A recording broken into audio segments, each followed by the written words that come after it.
What's up? Just if you're JP okay, so I want to continue about my life in Nagoya. So after he broke his sister up in the dance, he was like really yelling at her and stuff, and so we all had left. And I'm not sure if we went back or not, but I don't remember what happened the next day. But I know we left and stuff. Then after that, I guess one day somehow the three of us got together. I don't know if it was, I'm thinking it was the same time we were in that McDonald's. I'm thinking that's when I found out they were brothers. But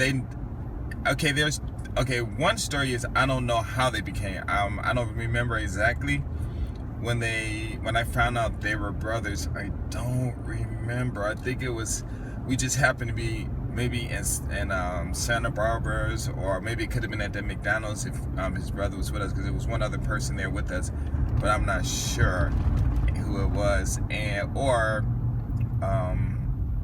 don't know, it was just weird. But one day all three of us we were all together, and them two don't look anything alike, and they got the same mother and the same father.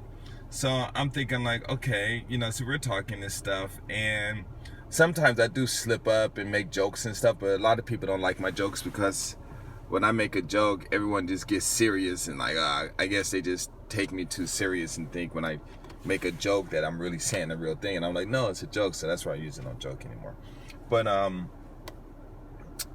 something happened, and I'm not sure if I said something about his little brother, or if I was talking about his little brother. There's different versions, but I'll just say two that I think I remember. One could have been at McDonald's when I stabbed at his stabbed at his hand with my fork, and his brother was there. And so I said, listen, if you want something to eat when you're with me, I don't really like to share, okay?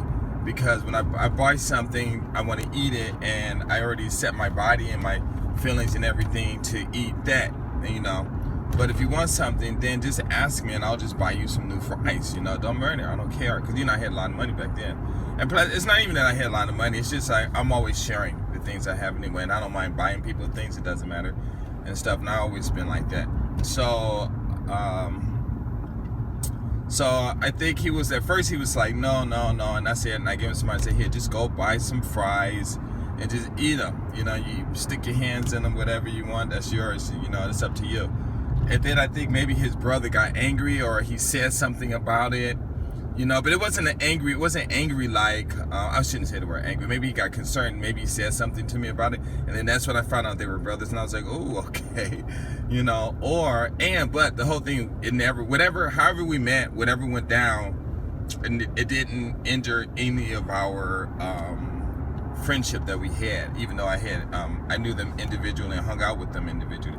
Or it could have been one time when we all met up in Santa Barbara and we were all talking, and I must have said something, but whatever it was, I said something to the little brother, and then the big brother got concerned, and I don't know if it was a joke or if it was something good, or just happened to mention him, or maybe he was with us or whatever.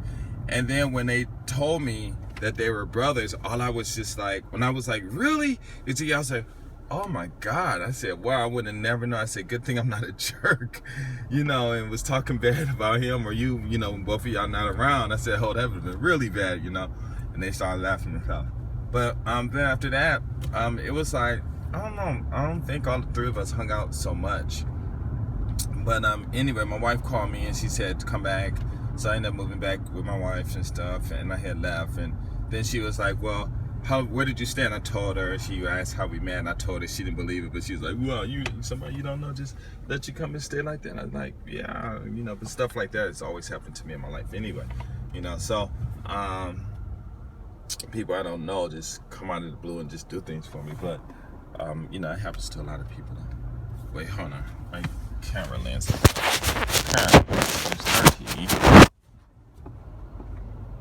That looks a little better.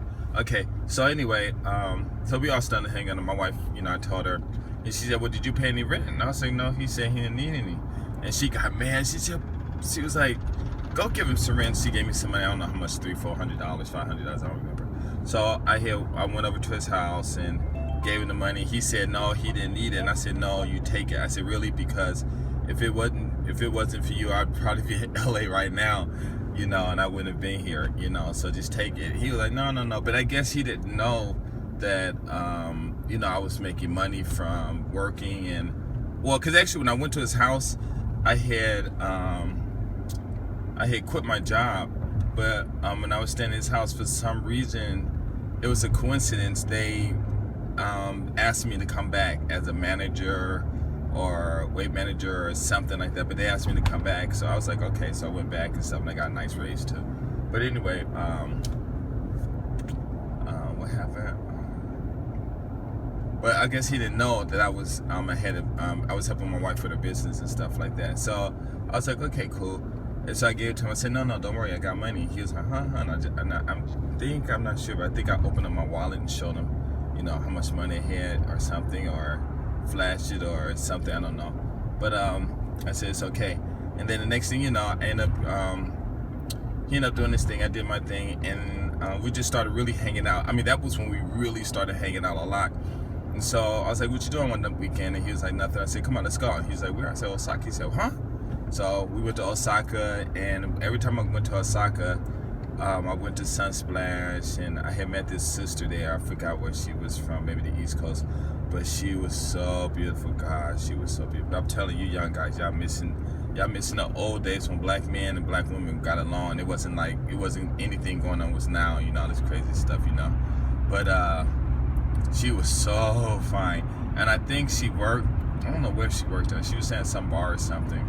But back then I didn't know too much about the strip bars and the bars, so blands, and I didn't know anything about that stuff. I didn't learn anything until after I was in Japan for 2 years. So the first 2 years I was totally naive, even of teaching English jobs and stuff. So I had I had met her there, and I gave her a ride home, and she let me stay in her house. And every time I went to Osaka, I stayed in her house, and she was like so beautiful.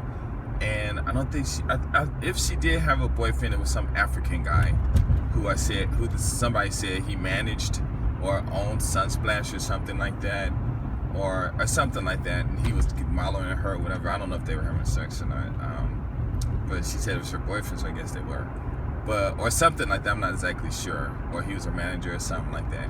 But evidently he didn't. I guess if she told him I was staying there, he didn't say anything to me about it. He didn't tell her not to let me stay. So every weekend I just went and stayed at her house, and we used to sleep in the same bed, no sex, no touching, or nothing. And then, but the bed was small, so I just started sleeping on the floor. So she started sleeping on the floor and stuff next to me.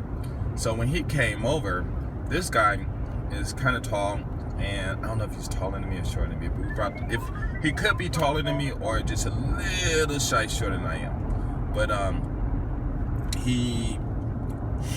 let's see, I don't know, he just had these baby teeth, he had this young face, but I think he was like 26 or 27, it could have been 24, I'm not sure his age, I forget.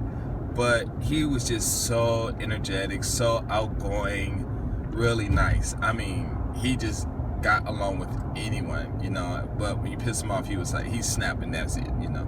But we went there and we hung out and went over. I called her and asked her, you know, I had a friend, and can she stay over to us? She was like, sure, you know. And of course, you know, that's just my bringing up in LA, growing up in Westwood, hanging out in Bel Air and Beverly Hills, and, you know, going to my rich friends' homes, you know, and just knocking on the door, hey, or just walking in the house, you know, and stuff like that. And so I grew up with that kind of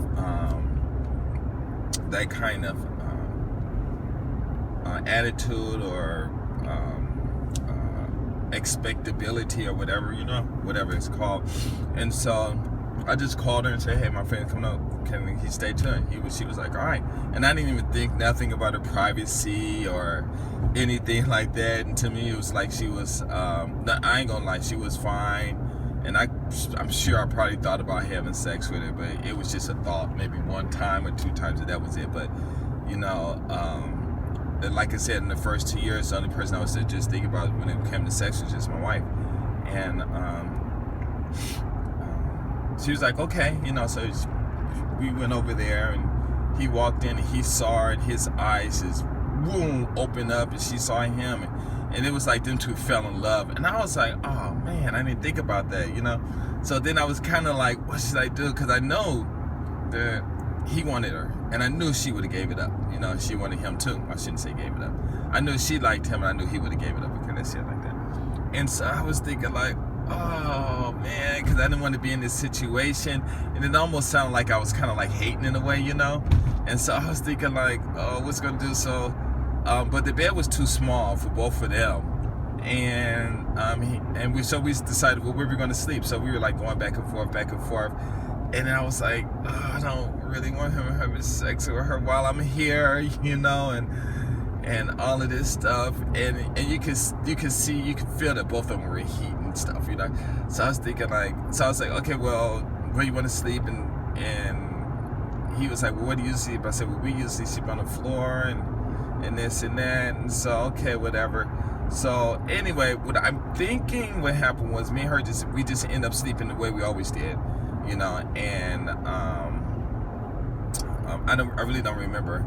And he just slept in the bed, or them two slept in the bed together. But I can't think which one. But for definitely sure, I'm gonna just lean that we just slept in the same thing. He just slept by himself, you know. And then because it could have been a lot of things going on and stuff, you know. I really don't know. But the one thing I didn't want to happen was that them two get together and then it fell off. And then because they introduced them, they got introduced for me, you know, and that would have messed up my sleeping situations in Osaka, you know, so I wouldn't have to use a, what is that thing called? A hotel or sleep in my car. And then I didn't want to ruin anything between me and him. So I don't know exactly what happened, but I do know that after we left, we were talking about it, and I said, well, you know where she lives at, or I think they maybe traded numbers. I said, you just come back when I'm not around, you know. I don't care, you know. And he was like, okay, but I'm thinking that's what happened. But it was just so weird, you know, because like a lot of times I'm really innocent in my thinking, and when I meet women, I don't think about, you know, trying to have sex with them and stuff like that, and different things. When I go to clubs, I just go just to dance, and almost got into a fight about that, you know, with these couple of white guys and this white lady and shit about that. But that wasn't until 2 years later here in my camp. But it was just so weird. So anyway, things happened, and we started going down there a lot, you know, and I guess the two were seeing each other somewhere, I'm not sure. And then, you know, just Osaka really opened him up to a lot of stuff, and so then he just disappeared, you know, for a few years and stuff. And his brother, I don't know what happened. Me and him, I think he probably ended up, I don't know, doing something else. But then what happened with Santa Barbara at that time, I think it was that time, I'm not sure, but a lot of things had really changed in those, at that time. But that was like right at the end of the 2 years, or right after the 2 years. It was between that time. Anyway, some other things that happened, right? So I was, what did I do? Where was I at? Oh, so I was in Osaka one day, and I was walking in Sakai, and this one lady came up to me. Well, I don't know why I would say girls, but she was young, like 24 years old. She was so beautiful, very energetic, and spoke a lot of English and stuff. And she was like, hey, how you doing? I'm like, okay, I'm fine. And so she's like, where you going? I'm like, no, we're just walking around. And she was like, oh, okay, and then, you know, come walk with me. And I'm like, huh? And she said, yeah, come walk with me. I'm like, where you going? She said, I'm going to work. And I'm like, well, why should I walk with you? You going to work? And she said, just come. And I'm like, okay. So, you know, I just went and stuff. We were talking, trading numbers and stuff. I didn't know. She asked me for mine. And sorry, I just had to wipe my lens again to make sure it was kind of clean. There it is. Looks better. And so, what happened? So we walking through Matsuda, something like that. Anyway, they're shopping buildings. They're all connected and stuff. So we going through there. We was just talking and stuff. So I walked her to her job, and she was like, "Oh, you know, it was good talking to you, and I'll call you later." And I'm like, "Yeah, okay." Because at that time, I probably had collected well over 1,500 numbers and stuff. And they don't call, you know, and I stopped calling them because after you call and they don't call back or whatever, you know, it's just this telephone bill. It's almost like if the women in the telephone companies are in conjunction and stuff, just, you know, it's weird. You know, just give guys your number, have them call you, you know, we'll give you 10%. of all the calls that come through, you know, or free services, something like that. It's funny, but because I used to get like $300 bills and stuff every month, you know, just calling and, you know, leaving messages and stuff. Because once you know, the message thing, leaving our messages and stuff, I was like, wow. So I just learned real quick after the third or fourth bill came. I'm like, whoa, wait a minute, this is expensive, right? So she called me and we were talking, and she like, come, you know, I'm in Osaka, come and see me. So, you know, I got on the train. Wait, damn it. I think I got on the train or drove, I'm not sure which one. And then I went to see her, and we were walking and stuff, and so she started holding my hand and stuff like that. And then she went to work. I guess she was, I don't know what she does. She probably, I guess she lived kind of far, because I would have figured she lived close, she would have invited me to her house or something. And so anyway, what happened was I ended up walking into her job again, but this time we were like in the staircase, and she gave me a kiss, and I was like, whoa, because it was like totally unexpected and stuff like that. And so I don't know, it was weird, because it was probably the first time a girl kissed me, you know, besides my wife in Nagoya. I think it could have been that I remember, unless some girls kissed me at clubs and I don't remember, because sometimes you go to the club. I don't know, that would have had to have been after the 2 years. Yeah, I think it would have been after 2 years. So anyway, maybe she probably was the first one to kiss me and stuff.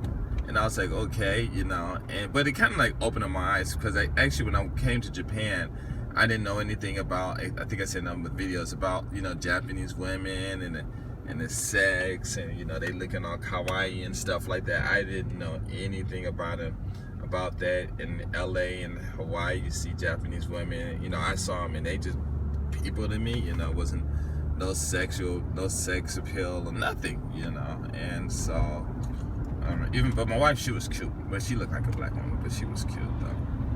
And but it was just weird. So I had I think we met like 4 or 5 times only, but one time she told me where she was working at, and I went there and we were just talking. I was like, well, aren't you working? And she said, yeah, but you know, they had these, like, it was like open, the stores are like open, so there's not like in one different building and stuff like that, or one room and stuff like they have in the States. Well, I don't know if they got them now, but how they were in the States when I was there. And so she was just walking around a little section and stuff, and fixing up things. So I walked, and she came over and was grabbing my hand. I'm like, whoa, you want to get into it? She said, no, don't worry. And then she took me to some aisle or somewhere where people weren't there, but I guess there were cameras there, and she just started kissing me and stuff.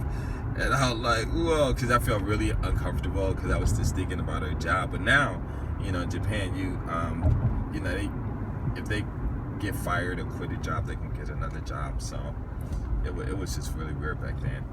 And after that, we just stopped seeing each other. And then they had this one like 50s or 60s cafe. It was all black and white, you know, like in the days of Happy Days, one of those kind of cafes and stuff. So I used to always go there, and a lot of women went there, because it was like American food and stuff. And I had met a lot of women there. You know, we just talking. And I met these 2 women, and we were talking and stuff, and got both of their numbers. And no, the conversation was really good. It was, and it was leading to like, well, let's date, you know, and stuff like that. But it was just weird. It was just a really good conversation, but nothing happened. But one of the girls, she was just really complimenting me a lot and touching all of my hands and stuff. And it's like, wow, you're so tall. And at that time I was yoked and stuff, and you got some nice muscles, and I really want to be with you, and I really want to hold you, and I really want to do this. And I'm like, huh, you know, because it's not registering, because I didn't, because when I was growing up, you know, I did have sex with women, but it wasn't like, I mean, I'll tell you, it was like this, probably 90, or I wouldn't say that high, but maybe 70% to 80% of the times that I had sex, it wasn't because I initiated or I wanted it was because the women did, you know. And I don't know, it's just weird. Even now too, you know. Well, actually, no, I kind of changed, I think, a little. I might be a little bit more, I wouldn't say aggressive, but I'm aggressive in talking to women, and I love that. But when it comes to having sex, it's like going from it's like actually, enjoying my day, driving, like if I was driving a nice car and then have to stop and then put on some skates, to do something else. And so my mind it just really takes some time. So if I get into a situation where I want to have sex or something like that, then it has to happen like almost immediately. Because if I start to think, because I understand how the mind works and stuff, so if I started having to think about it, then I'm like, okay, well, we got to go someplace, and then we got to talk, and then we got to touch, and then we got to kiss and get into the mood, and then you got to take off the clothes and do this foreplay, and then start doing it. And then when you're doing it, what am I going to be thinking about? I'm going to be thinking about basketball. Am I really going to be thinking about her? And by the time, I finish thinking about all that stuff, which takes just a few seconds, I'm all exhausted and stuff, because my body is going through those, it's actually going through the process in my body, so things are moving and stuff. And I'm like, and I'm like, forget it, And so then I'll just kind of like play stuck up or something. Like, well, I would change it, but to them they would think I'm stuck up or something like that. So it was just weird. But yeah, she was really interesting to talk to. But all the women that I had met there, I mean, I totally, a lot of I just forgot. Like, okay, I remember this one time. I was on the Higashiyama line, and it was the yellow line. And I sat down, and this one lady came on. She was young, maybe 24, 26 or something.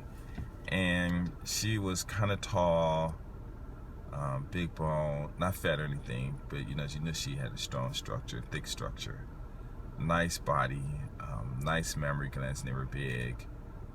She had a black nose, thick lips, and everything. Just her jaw was a little squarish, a little bit, but she makeup on, and round eyes, and she was Japanese, but she looked more black than anything, And so I was like, really like, wow, and she was like kind of pretty, and the way she was pretty, I loved her lips though. They were huge. Like, I'm not joking. They're probably a bit as large as mine, and she had these makeup on, these lipstick on with the gloss over it and stuff. So she sat in front of me, and so I looked up at her, she looked at me, and then she put her head down. And then she got up and came over and sat right next to me. So I'm like, okay, why did she do that? And then, I guess I started thinking, well, maybe she didn't want me staring at her and stuff, because it was just really hard not to look at her, because other than her jaw and stuff, other than that, she was really pretty and stuff, and really nice, dressed really nice. I was like, wow, almost just like a model and stuff. So so when she sat next to me, she was doing something. I said hello, and she didn't hear me. And I said the second time, and then I kind of like, she heard, and she kind of like, I could tell her body had shifted. And then I said it again, because I kind of figured that the first time she didn't hear me, the second time she was kind of unsure. So I said it again, and then we just started talking. Next thing you know, because I'm just thinking it's just a conversation, nothing's gonna happen. Next thing you know, she gives me her number, I give her my number, and I would give people the number to my house, because that's what we do in the States, right? And I didn't know anything about Japanese women. You don't give women to other women numbers to your home, because your wife's gonna get upset and stuff. So I got home, and then she called me, and I'm sure I told her I was married, because I tell everyone I'm married. So it was kind of weird that she called. And then she called my wife and answered the phone. She said, can I speak to Ralph? And so my wife was like, oh, some girl want to speak to you. And I was like, all right, now that I think of it, it's like, whoa, maybe that my first wife was really cool, because she didn't get upset or anything. And so she was like, what are you doing? Nothing. And she was like, she was doing nothing. She wanted something to do. And I was like, okay, all right, sure, I can go out, because I had actually, that's for 2 years, I wasn't really going out or anything. So my wife's like, where you going? I said, oh, I'm going to go meet my friend. She said, who, that girl? I said, yeah. Where'd you meet her from? I said, we just met today, so she wanted to talk, so I'm just going to go talk. And my wife's like, all right, fine, So I just left and went and picked her up at her house. She gave me the instructions in Seto. I don't know how, well, I guess she gave some good landmarks, because I went right to her apartment. Then she came out, and I'm expecting her to come out in jeans, and maybe some tennis shoes or whatever. She came out in this mini skirt. She was dressed up. Hair was nice. Lipstick, makeup was nice. Fingernails was nice. And back then, she was like doing those nail things and stuff. So, well, I don't know if it's nail things, but you know, she did it for her own hands, her own nails and stuff. And they're real, not the designs and stuff, but later, I think she said she won second place in a national nail designing contest in Japan, or not second place, but third place. But anyway, she came out and she was looking good too. She was in shape. Her muscles and her legs were showing and stuff. And I was like, wow, okay. So where are we supposed to be going? You know, because I wasn't even expecting to go. I'm thinking we might go to a coffee shop with Denny's. You know, just sit there and talk and just go home, and that was it. So we were in my car, and then she said she wanted to get in her car and drive. So I'm like, okay, fine. So we got in her car, and then she wanted me to drive. And I'm like, okay. So we started driving, and she told me where to go, and it was along the river. You know, some street along the river, because back then a lot of people park on. Now that I know, you know, they park on the river and have sex and stuff. And she just said, "Let's get in the back seat," and I'm like, thinking to myself, for what? You know, it's all small back there, you know.